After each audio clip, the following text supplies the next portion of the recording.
Good to see you. How are you? It was a long time. It has been a long time. But we're still the same age, so how's that? Yeah. I don't know. Look the same. Yeah. Here we are, my people. We're with Pia Sundhage, the women's manager, I guess they say, or do you prefer coach? Nah, coach. Coach? I'm not a manager. Okay, No. coach. Well, good. That actually leads into a discussion topic. And we at Women in Soccer, our whole objective is to encourage, elevate, grow the game, to encourage women to be a part of it, not just on the coaching or the playing side, but in any way, women behind the camera, women producing shows. So we want to bring women to the game in any way possible. So that's really what Women in Soccer does. And Brandi's Corner is just a fun way for us to celebrate and talk about it. I was going to try and impress you with my Post-it notes and put it in a formation maybe that you might use for your game, but I figured that might be going too far. I'm pretty sure you know what the hell you're doing. No, but that is important. That is, you know, I've been in many places. Right. You know, just leaving my country. And I'm a Swede. I like Sweden. And I like to go home. But there's one thing why I say yes. Is because of the next generation. So when it's tough, you know, I have had some couple of obstacles and you have to push through. You talk about grit. Yep. I love that word from US. But and that is you have your why. My why is, you know, I would like people coming after me, coaching, playing, getting better than that. Right? Because we deserve it. So I like the beginning of this chat. Good. Thank you very much. Yes. Well, you know what? I humbly come to this conversation with a recollection of what women's football was before '91 World Cup, and have watched it grow into something that I feel very proud about, but also know that there's so many things that we still need. Whether we deserve them, whether we are, we should just get them by being born, you know, into the women's game. But I think there's also, you know, a contribution that we have to make. So there's a lot for me of remembering what was and wanting to continue to bring that forward. And so I think that's why you're the perfect person for me to speak to about, you know, the game and its growth. And you know, there's so many things, you know, what did you love about football initially, and how has that changed or influenced the way you are now as a coach? You know, I come from a family. I have 2 brothers and 3 sisters, and living in a small village, and you just have to do things together. I'm actually born with the word solidarity. No, we are family, or we are society, or whatever. I love to be in a group, because something I learned through the years that if I'm on my own, if I don't have these coaches around me, smart people, I'm useless. I'm really bad. But if I have people around me, then I could be my very best. I need support. And football is like that. Well, you say soccer. The soccer is like that. If you look at the different kinds of play, look at yourself. You're left-footed, but we need somebody on the right side as well, and those kind of stuff. And if you translate that to help each other out, even to the society, you know, we need a diversity. And if we have a plan, and I love this, if we come up, because the plans are different, depending if you're in the US or in Brazil or in Sweden, and we have this small football, the ball, to bring everybody together for the same goal. And that's how I started to play. I just played with boys, and I just loved to imagine I was a Swedish player, a German player, or a Brazilian player, you know, the dream to be around the best football players. How can you take a collective team of, especially at this level, right? We're at the elite level of women's football, and you know we have to take all these great talented people and get them to buy into that. And I think that as a example of the greater world, in my opinion, when I think about women's football, it's like, how do I get this collective group to see the same thing and to be willing to buy into the same thing with their specific talent? And how is it that I can then get the rest of the world to see how great this talent is and to embrace it? Because talent is only as part of it. You need to create that daily work, and you need to really want to improve your game, but also improve as a human being in that group. You have to buy into this is a teamwork.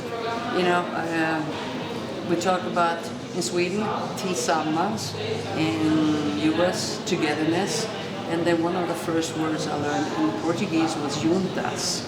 Mm-hmm. Because if you play a game, you know, you have 11 versus 11, and you need to work together, and you constantly remind them, even though you score the most important goal, okay, the penalty kick, or if you just dig in there every single day, you need all these different roles, and that is the key. So if sometimes, and I have a lot of players in Brazil, I say they are number 10 and 9, all of them. Yeah, of course. Of course. What am I gonna do? Who doesn't want to be those? Yeah, and then you say, okay, but in order to bring her on the field, she needs to understand and accept and respect her new role. Mm-hmm. So if you have a player, she should be the best number 10, that is her best position. But you know what? Marta is playing there right now. Okay? So she has to play go out wide. And to understand it's not forever. You know, one day Marta will not play soccer. So to be able to buy into this dynamic, and today is this starting lineup, you have the play coming off the bench. Tomorrow it could be a little bit different. But we have the same goal. We want to help each other. Right. And I think there's a degree of coaching players as a position as opposed to a concept, and how fluid the game actually is, and that we will change places. You will find yourself in this moment, and you can be your 10 then. And in this moment, you have to be the 2. Exactly. In that moment, you're going to be the 6. And for them to see that it's not less than, it's actually greater, because now you can be all these things if you're open to the idea. But that is one of the, if you look at the development of the women's game, well, 91, you have this, we even played with the sweeper back then, okay? And we were caught up in this 4-3-3 or 4-4-2, whatever. You know, if you look at the statistics, you look at the game, you start to analyze, it's more fluid. You have different positions during the game, so it is important how you play. You get the principles in the attack and in the defending, and I think that has changed a lot through the years because we have better players. You know, every single player from when we were playing today, they are so much better. They have better technique. They read the game so much better. The speed of play. Just bring a game 2012 in the Olympics compared to today's game. It is different, and that's why this development of the women's game. I just love it. And if that's why you stay young, because you need to get information and you need to stay on top of everything. Otherwise, you will not win a game. So, how do with that concept that the women's game has done this exponential growth? How is it that we have not? How have we not dragged FIFA to see how? Big question. Big question, everybody. I mean, how do we, honestly, how do we get our governing body of all of football in the world to see how valuable this game is? Is it, do we need them to start with our young players and really maybe blow up a youth World Cup? Like, this is where we're going to start, or how? Just your personal thoughts. Yeah, you know, not as the Brazil coach I'm not a politician, so I know I'm a coach. I know the game 2 times 45 minutes. But there's one thing I recognize, and granted that I'm not hardly on the social media either. I'm an old person. Pen and paper. Yeah. Hey, wait a minute. I've got pen and I've got paper, and now I'm in the old person category. Yes! Come on. Yes. So, what I'm trying to say is this one thing I've noticed. You know, you've seen the development of the game. It's fantastic. And I think it's so good. And I've gone through 3 questions when I was little. First, girls, they don't want to play football, but we grow and become a people movement in Sweden, okay, the whole world. And then they say, you know what, it's dangerous for you to play football because of a knee and so on, but you know what, we have a big heart and we play, and we try to get some research and train a little bit differently. Then they say, no, you cannot play football because you're not good enough. Says who? Okay. So now when you have more women involved in the game, that things are happening because you spread the word. If you look at the World Cup 2019, something happened with bigger crowds after that. Yeah. Why? I think that because of the social media. Social media has changed the women's position in the world. So you spread the word. And I think that is very important. And I think you look at some of the interviews or some of the games, this is something you want to be part of. And it's growing.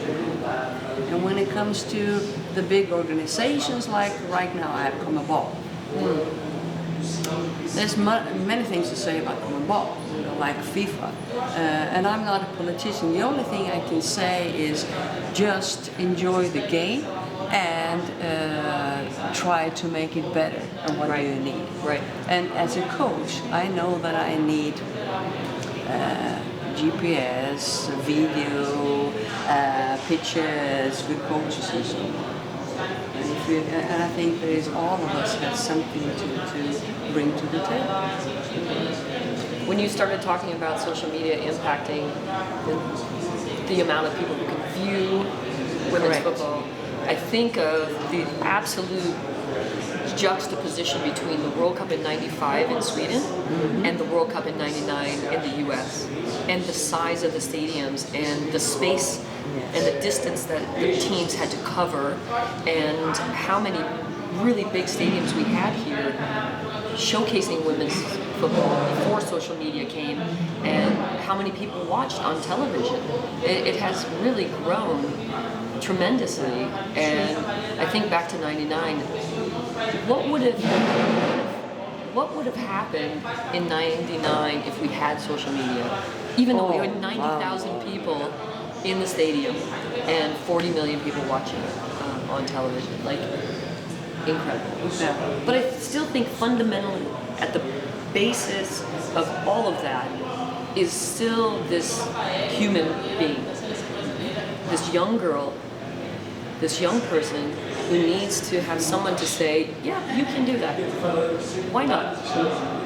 And that, to me, is what the bigger picture for FIFA is, that you say football is for everyone. And so we need to back that up with our actions. Exactly. Yes. I agree 100%. That's okay. You know rock, paper, scissors? Not rock? Yeah. Paper, scissors. Okay. Yeah, we're gonna play. Okay. Okay. Oh, she's very excited about this. Yeah. Pia, you're a competitor. You want to play 1 out of 1, or you want to play 3 out of 5? I don't care. You tell me. Okay. Well, I'll tell you after I win this one. If we're gonna play 1 out of 1. Okay. You remember what beats what? I think so. Well, I'm gonna otherwise play, you tell me. I'm gonna play. Okay, you ready? Yeah. Rock, baked. Yeah, you can go on. Okay, I'm gonna play papers. So you ready? Okay. Okay, we're gonna do rock, paper, scissors, go. Okay? 1, 2, 3, go. Okay. Ready.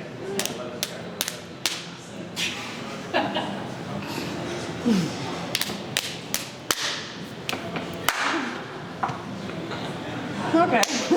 That was just just for me. I like a little game every now and again. Women in soccer has the objective of, again, bringing more women and our allies into the game in any capacity. And on March 7th, we're doing a free virtual career fair.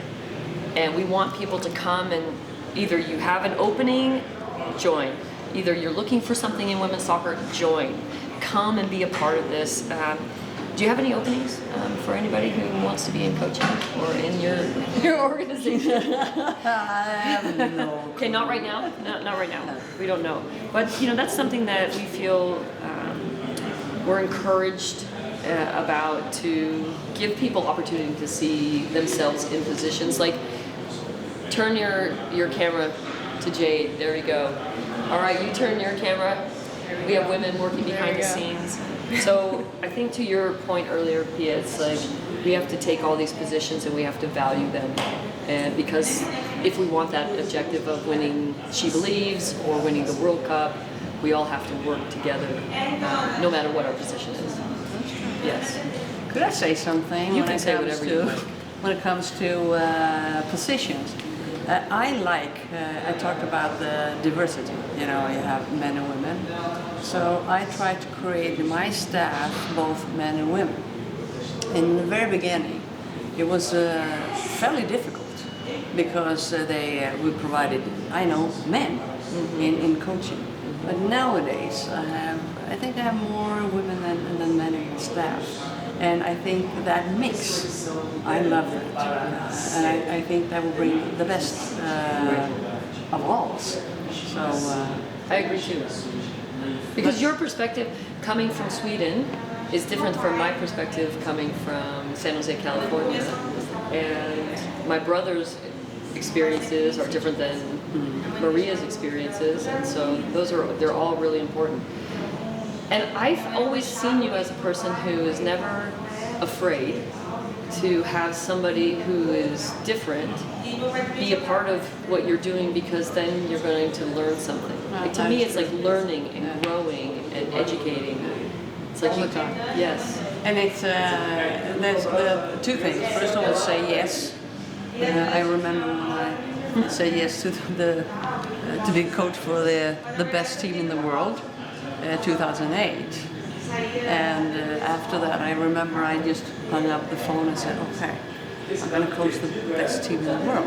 What am I going to do? And then my sister said, you know what, don't take yourself so seriously, because you take the flight, Frankfurt, LA, and if it doesn't work, you just go back, because I have family.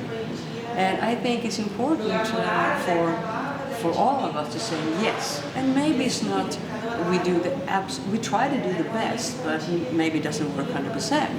But at least you have a chance to get experiences. And that is, US is the one reason why I'm coaching in Brazil now. And I just say yes, and I try to figure it out and get some help from people.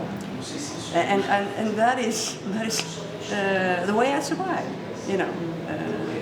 Now, I'm having a big emotional moment right now, because my mom was my greatest supporter, and she was a woman who worked in the industry before women wore suits and went to business and was in high tech in the Silicon Valley, and she was different, and she had a saying, find your yes. I grew up with this saying in my life.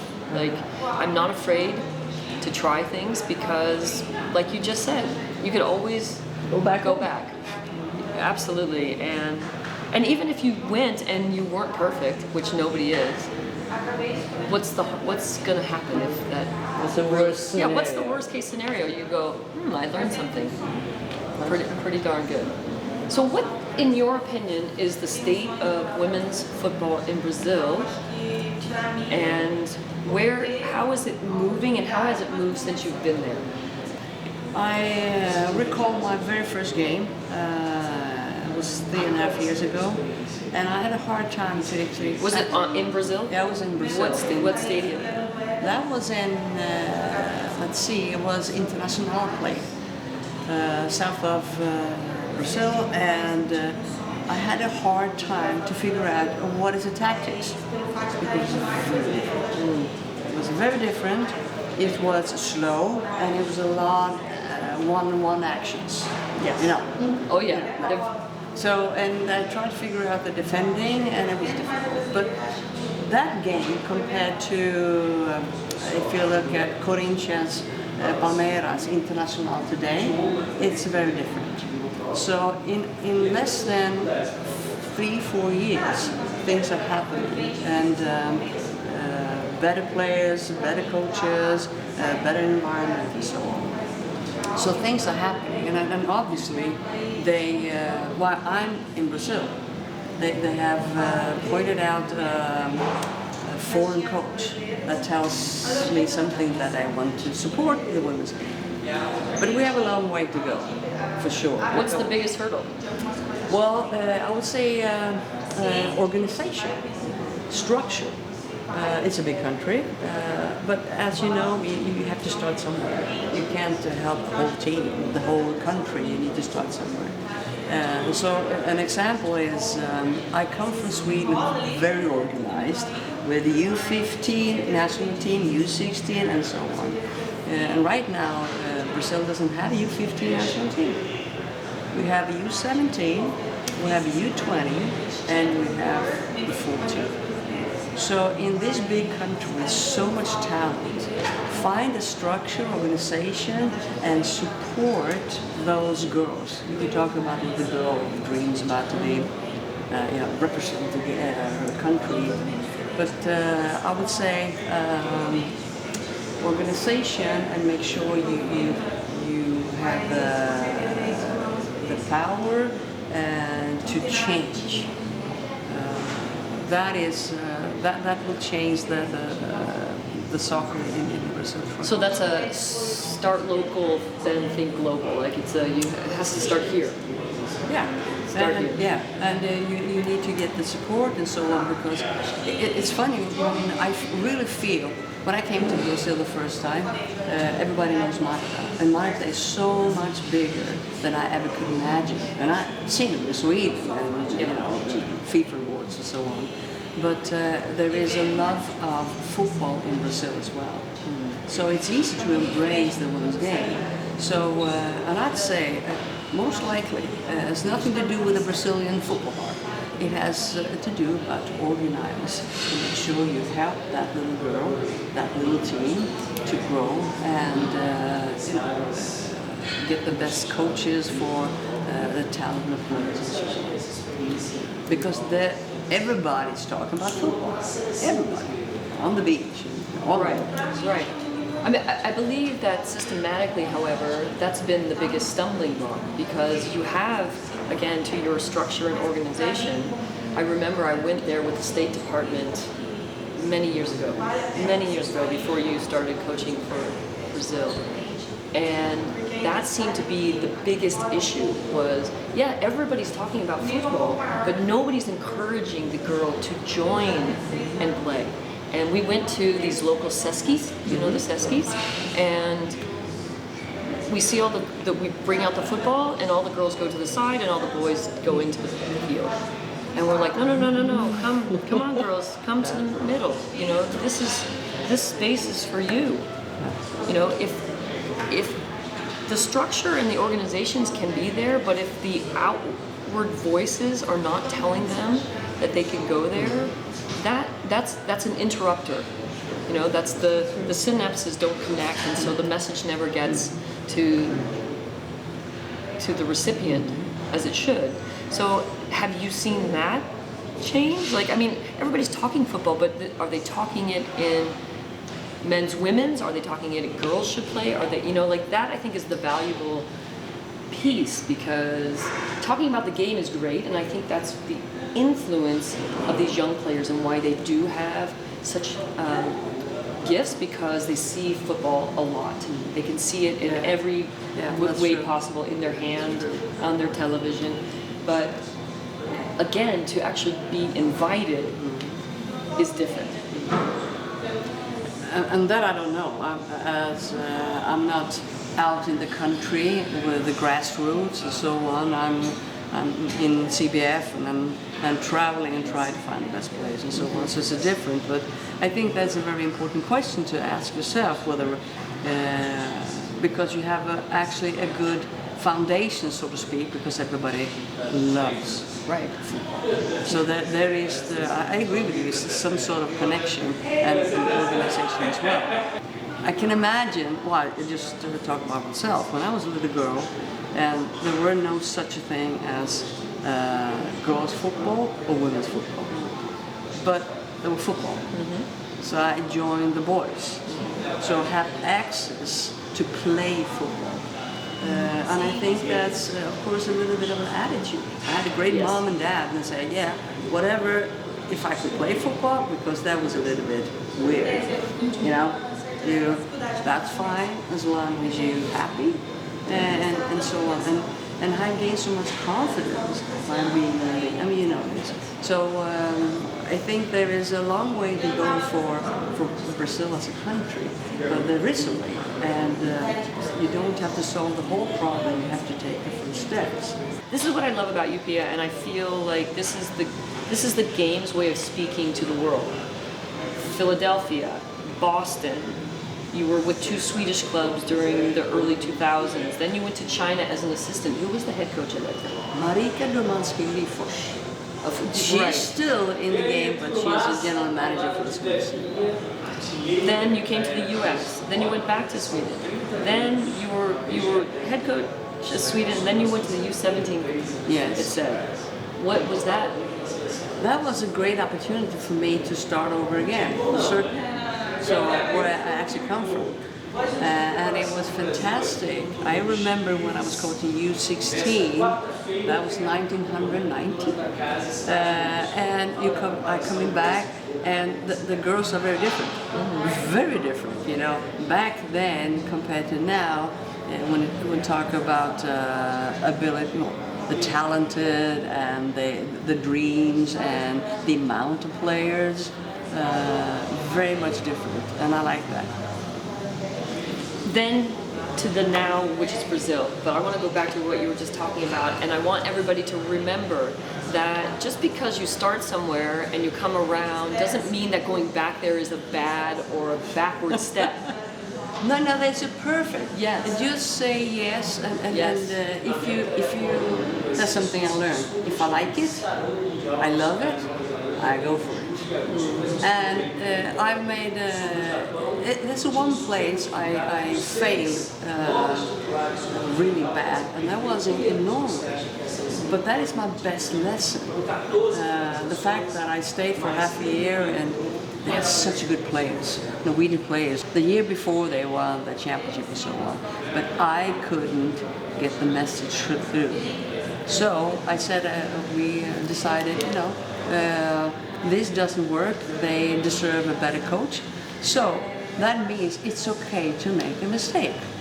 So I was sad, of course, but then I went to Sweden, and after that I coached the Swedish club, and then China, and then US. So I think that's my why. I say yes because I want to learn, and it's okay if I'm not good enough. But as long as I have open-minded and a heart that I really try and I really want to make this happen and enjoy the journey with others, I'll be fine. Then I have a good life. I'm learning from coaching. Do they play 4-3-3? What's about the ball sentiment and so on? How do we deal with that in the attack and defending and so on? So all the games for me is a teacher, and I learn many things. And we are, I think, very good to give ourselves feedback and the players. And after this, we have a lot of answers, and then we're going to play England. We're going to. They won the European Championship. We won the Copa America. And they've done very good. So that would be another good opponent, and there will be another one in Europe as well. So they have our games. Now, in between, there's a job to be done to make sure that the players, they are updated, physical part, and sometimes the technical part, you follow the players, but not only that, we have to prepare for a long trip to Australia. And then you have this jet lag, how are we going to train, what part of our game do we need to improve, and what are our strengths and so on. And that is the best moment when you have this journey. We're going to prepare for success. That is so cool. And I've been through that so many times, and it's different every time, of course. Do you say it's different every time because it's just things are growing? Players come in and they go out. The team. No, I would morphs? say, the game is growing. So, prepare US for the Olympics 2008 is one thing. It's very different from Sweden prepare for the Olympics 2016, and now in Brazil. There are different support you get, the different structures, so on, and I have to adjust. But it's a game, and that game is improving. So whatever worked 2008 with Carly Lloyd, playing that ball into the net and so on, and this is different with different players. And constantly talk about situations. Constantly look at games and go back and forth. Question your assumptions. I love it. And the small details, big things, formations and plays. So we gone through all these different A plan, B plan, C plan. When we are in Australia and we're there, we will be prepared. And that's a fantastic journey. You just said something that's very interesting, and I would love to know the depth of this. Question your assumptions. That is what you assume about yourself, or what you assume about the opponent, or you assume about the moment. What's the assumptions? All of them? Both. Well, we sometimes, and very often, we say certain things about she usually does that. Right back, Tamires, she goes forward. She goes down the line and she crosses the line. Is that correct? Sometimes I throw it. Are you sure you're right? Give me some data, give me some footage. And that creates such a great environment. And after that, we decide, right. Tamires, she's actually going down the line and she finds combinations and she has her percentage of completed passes of this and that. But if you compare to previously, we have so much data today, and I still believe my eyes. Yes. Oh, you have just spoken to me in the true. This is like I'm gone to church right now. Yeah. Because you have to believe your eyes. I believe my eyes and my experience. Yes. And it's fairly easy to get carried away with GPS data, with this and that, and heat map and so on. Yeah, that's all good. Those data could probably questioning your eyes, and that is. I really believe what I've been doing and what I've been seeing, and at the same time, I question my assumptions. But I've been in the game for so long, and that's why both feet on the ground. Okay, let's go that direction. That is so great. I love it. No, I love that. I think that's the biggest push-pull for me in the game is, this advancement of technology, which can be extremely helpful and insightful, but also it doesn't give you the artistry and the heart and the passion and the will of that human being. And that you cannot discard. And you have another thing as a coach. back then, good old days, it was not that many in the staff. Now we have so much more experts. So you have from a physical standpoint, medical standpoint, mental standpoint, and it's so important for me to be responsible for the game. Yes, I listen to all three of them, but it's also important that they respect my playing idea and so on, and I trust a lot of my feelings and my heart, and use the knowledge in such a way I think that will help the team. Because it's easy to get carried away. You have the physical part, for instance, and you have they play and they run this, repeated sprints and so on. And for me, it's a balance. I'm old, so for me, it's a balance. I'm sorry. Brandi, I have two questions that I want to ask to finish up. One is, how's your Portuguese? And two, I can tell by your accent. I heard you say Palmeiras, Corinthians, so I know your Portuguese is getting... Português é muito difícil. Sim. Sim, muito. Você fala português? Pouco. Cici was my teammate. So when Cici came to the US... Great player. Mamma mia. Yeah, when Cici came, she came to play for the San Jose Cyberrays. I picked her up from the airport and I brought her to my house. I was so nervous. Right? We were competitors against each other, US, Brazil, and now she's going to be my teammate. And I was so excited and nervous. And I made a Brazilian dinner. Good luck. I was trying my best. I'm just saying. I made feijoada. Well done. Thank you. And I don't know if it was good or bad or whatever, but she was so gracious, and she ate it, and we've been fast friends forever now.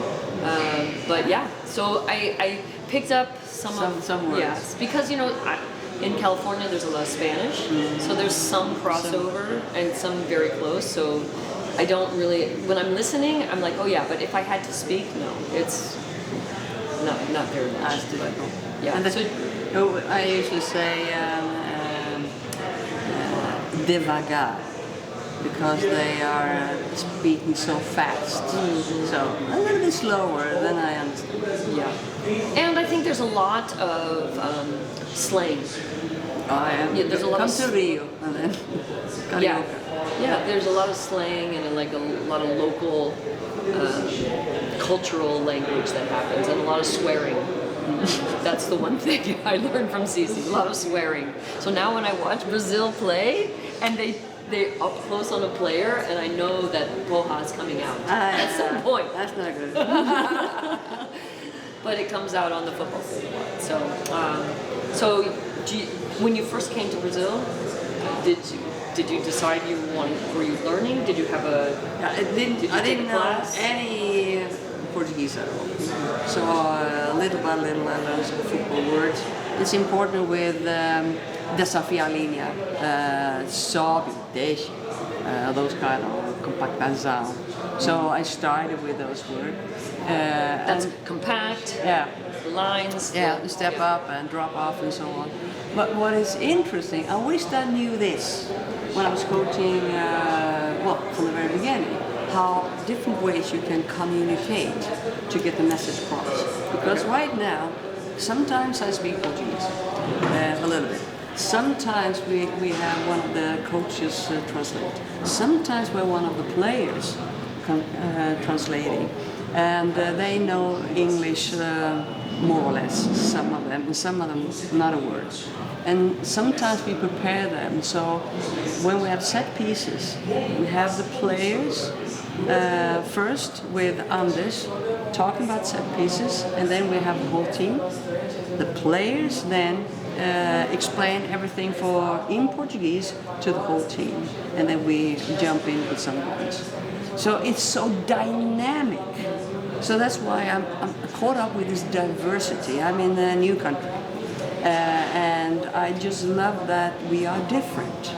because then we can bring out the different things that is The best things. The best things. Yes, the best and we help each other out. I love the word help. Help each other out. That's something that is good. How do you say it in Portuguese? Ayuda. So it's the same in Spanish. So that is something that we can do this together. So for me, it's actions behind the word juntas. But and as you know, coaching is a lot about communication. Yeah. And I remember, I have to tell you another story. In US, I didn't know English that well. Do you know what I did? No, I was not. Really? No. Do you know what I did? I listened to the interviews, and I was listening to an Abby or a Krishna Rampone. Oh, that's how they express it. That's cool. So that's my way to get some football expression, soccer expression as well. Because I think the Americans, you are the best when it comes to, just the message. I can imagine. Really? Yeah. Interesting. I've listened to Mark Kikorian and his pre-game talks.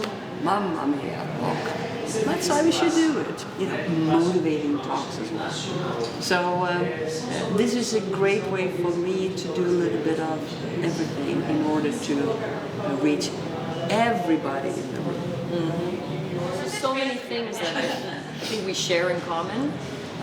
Just previous football things, but just experiences that I've had, like when we went to Brazil and we played in Brazil for the first time, and When was that? That was the 1996, before the first Olympics, and we had never been to Brazil, and the experience was so eye-opening to this passion that they have for football. Like you just, no social media, you didn't get. You just saw you may have seen the Brazil national team in the World Cup. Like for me, the Brazilian men's national team was at Santa Clara University, which my husband is the women's soccer coach there, and they were there for 6 weeks. So Romario, Bebeto, Mazinho, Ronaldo, the first, they every day. So that was amazing. But being in a Brazilian stadium and being the away team was a life experience. They were nice to you, and then they'd tell you to, but just the excitement and the energy around the stadium was just so different than we had ever experienced. So that was I will never forget. I've been to Maracanã a couple of times, and the final will play in Maracanã as well. But that is something special. It is very emotional, and the Brazilians, they are emotional. So it's great 100%. When it goes well. Yes. It goes to the polls. If it's good, it's yes, and if it's bad, it's they can't help themselves because they love it so much. They love it. I think it's like any other traditionally football-oriented country, which the U.S. is not. So, we'll get over the loss. We'll get on to the next thing. Whereas I think for them, it's like you hold on to that. You live with it for so long. What is the thing about Brazilian football that you find the most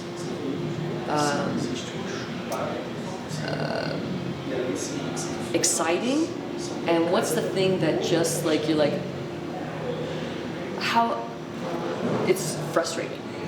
Okay. First one is when the players, they surprise me with the decision making. What is she doing? And they're successful. They heal the ball, they make a player, they chip the ball. Oh, I couldn't even imagine. I just love that when they surprise me. One thing I don't like, and it is when they're on the floor.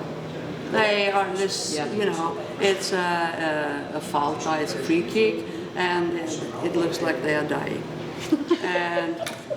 and I can't stand it. And then they go out, and there's nothing wrong with them. And unfortunately, I've seen that outside Brazil as well. Yeah. It's a little bit of a drama queen. I'm a fair play person. Yeah. So then I have a difficult time when the goalkeeper, all of a sudden, she is so badly hurt. What happened? And then you see all the players, they run, that is not so much in club.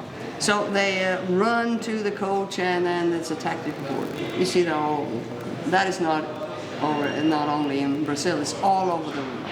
And I don't get it. Why don't you get a new rule that you actually have a chance to have okay, now we have a break. This is cheating. I don't get it. And I've seen too much of that lately. I think. In the women's game. I think it's growing in the women's game. Yeah, I think so too. Yeah, I think that's because Access has given pictures to these actions, and now it's like it can be used as a tactic. But honestly, this might be the most frustrating thing for me about Brazil. Is exactly you're so good. Yeah. You can do whatever it is you want with the ball. And your choice is to fall and now to do this thing. And you've interrupted. You don't have to do that. Just play the game with the fair play. You want to win. But I've seen that in the whole world right now, where they use this with the poor goalkeepers. That's life. Yeah. Well. Any parting last words you'd like to share about the game? Yeah, well, first of all, I'm happy to be here, and especially with you, because you go through the same kind of things that I've been doing. And for me, it's fairly easy to be grateful. And the reason that is because I was not allowed to play football, and today I'm coaching Brazil. So, the development has been so different. I've heard the word equal pay a lot of times, which is great. I would like to hear the word equal treatment as well. Because it's not only about money, it's about how you look at the women's game. And the reason I'm still here, as I said, it is, and I guess it's the reason why you're here as well. You have something to say, a story, and there will always be somebody else coming behind, and I want that person to get it better, to get more respect than I've been having through the years. And it's interesting. I think it's interesting. Vlatko, he has interesting players. Well. Yes, do tell. Yeah. So that would be interesting if he can put together to the World Cup to be unstoppable. That is because right now it's just so tight. I've watched England, Germany so many times, and then you have Sweden, of course. Because we gone through the similar. We have some new players. And Marta, she's still in the Divina, of course. Yeah. But it is tricky. The new players, they do not have the same experience, of course. And you can't take that for granted. You have to, in my case, I have to remind them of this is our strength. This is our strength. This is our history.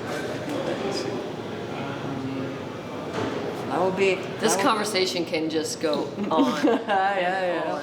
and on. So, if you're thinking out there, women in soccer, why not me? Find your yes. Yes, let's go. Find your yes, and it should be you, because there's space for women like yourself and our allies to be involved in the game. And I think sometimes we feel that if we press a little bit too much, that people aren't going to like it. But you know what? I think if you believe in yourself and you believe and you follow the passion that you have, great things can happen. And we shouldn't get in our own way from making that happen. Well, Pia, it is a great pleasure to talk football with you and to have a good laugh and to play a little rock, paper, scissors and for you to give our audience at Brandi's Corner a real good view at the development of the game, but I think your perspective on such a humble, gracious way. I just, football is better for having you be a part of it. So thank you so much. Well, thank you. Yeah, it's great.